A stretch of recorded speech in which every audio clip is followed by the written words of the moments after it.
लोग कहते हैं बासमती चावलों का राजा है। शायद उन्होंने कभी हमारे छत्तीसगढ़ का दुबराज नहीं चखा।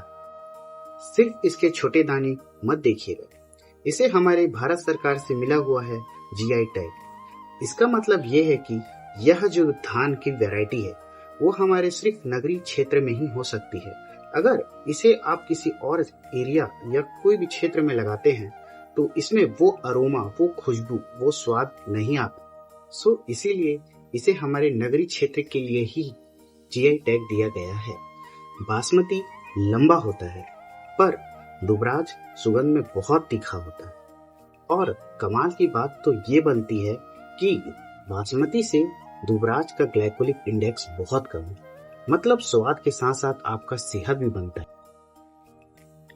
क्या आपको ये भी पता है कि नगरी दुबराज का इतिहास बहुत पुराना है। इसकी शुरुआत हमारे यहाँ एक ऋषि मुनि जी से हुई थी। उनका नाम था श्री सिंगृषि ऋषि। उनका आश्रम अभी भी सिहावा के पर्वत में स्थित है। इतिहासकारों की भी अगर हम माने तो उसमें भी पता चलता है कि इस धान की उत्पत्ति सिंगृषि आश्रम में ही हुई थी।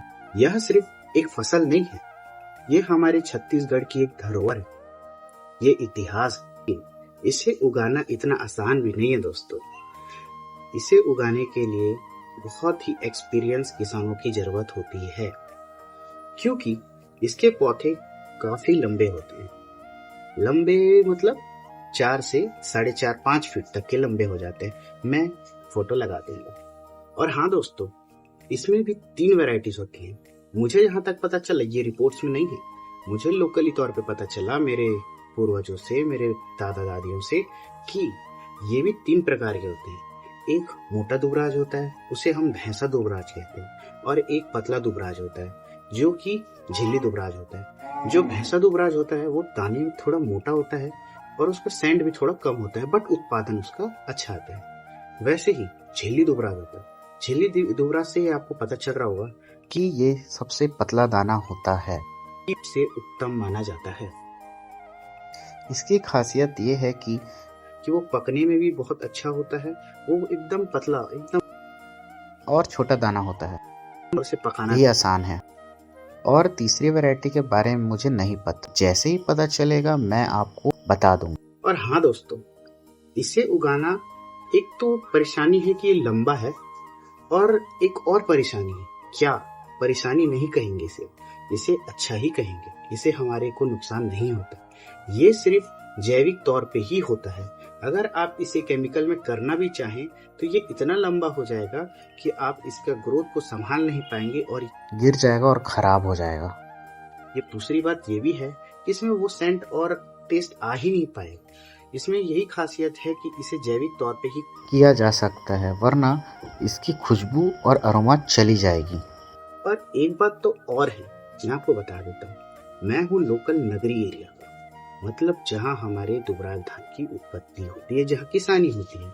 और ये चीज आपको जान के थोड़ा बुरा लगेगा कि हमारे नगरी क्षेत्र में इसे लगाना हम काफी तौर पे बंद कर चुके हैं, बट कई एफपीओ हैं जो इसे प्रिजर्व करके किसानों को आगे बढ़ाने के लिए कोशिश कर रहे हैं, जिससे इसका उत्पादन थोड़ा सा हमारे तरफ बढ़ रहा है।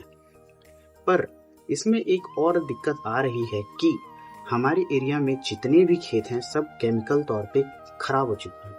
हमारा धमतरी का मिट्टी खराब मिट्टियों में से सबसे ज्यादा खराब आने का रिपोर्ट्स आया था, अभी पिछले साल की बात है। सो हम चाहेंगे कि अगर नगरी का कोई सुन रहा है, धमतरी जिले का कोई सुन रहा है, तो आप इसे एक बार पता कीजिए और अपने खेत में जरूर प्रयास कीजिएगा। अच्छा हाँ, एक बात और, अगर आप इसे उगा रहे हैं फर्स्ट ईयर तो उत्पादन तो गिरेगा ही गिरेगा, क्योंकि ये जैविक है और हमारा मिट्टी पूरी तरीके से नष्ट हो चुका है। बट अगर आप उस लेवल तक मिट्टी है और आ भी रहा है और फर्स्ट टाइम ट्राई कर रहे हैं, तो आपके सहमति के लिए बता देता हूँ कि इसका पौधा जैसे बाकी रिसर्च वैरायटी, हाइब्रिड, फलाना ठिकाना, ये सब धान जैसा नहीं होता। ये एक एक काड़ी जैसे, काड़ी मतलब एक एक डंठल, ज्यादा इसमें पेड़ नहीं बनते। ये एक एक काड़ी आएगा और बहुत फास्ट ग्रो होगा। आप सोचेंगे केमिकल वाले का धान इतना छोटा है धान और मेरा बहुत बड़ा है, बट वैसा मत सोच। ये बहुत जल्दी ग्रोथ करता है, इसी वजह से इसके गिरने का चांस भी बहुत ज़्यादा होता है। नगरी दुबराज को जीआई टैग मार्च 23 में मिला था, मतलब मार्च के महीने में 2023 में इसे जीआई टैग मिला था। इसलिए मिला था क्योंकि ये बहुत ज्यादा ही जल्दी विलुप्त होने के कगार में था। इसे बचाने के लिए और इसे आगे बढ़ाने के लिए और हम इसे एक्सपोर्ट भी कर सके, इसलिए इसे जीआई टैग दिया गया। और इस धान को जीआई टैग दिलवाने में सबसे ज्यादा काम हमारे इंदिरा गांधी विश्वविद्यालय रायपुर ने किया था स्टार्ट। और हमारा खुशी की बात तो ये है कि नगरी दुबराज को कई बड़े बड़े इंडस्ट्रीज चाइना में, अलग अलग कंट्रीज में सुशी बनाने के लिए इस्तेमाल करने के लिए एक्सपोर्ट करने जा रहे हैं। तो भविष्य में हो सकता है कि इसका एक्सपोर्ट बढ़े और इसके प्राइसिंग और क्वालिटी और बाकी सभी चीजों में और बढ़ाव हो सकता है। तो दोस्तों, समय हो चुका है आप सभी को अलविदा कहने का। आप सभी बने रहिएगा अगले वीडियो में। हमारा वीडियो जल्द से जल्द आएगा, इसलिए आप सब्सक्राइब, लाइक और कमेंट कर दीजिएगा। और कोई भी अगर प्रश्न हो तो उसे जरूर कमेंट कीजिए।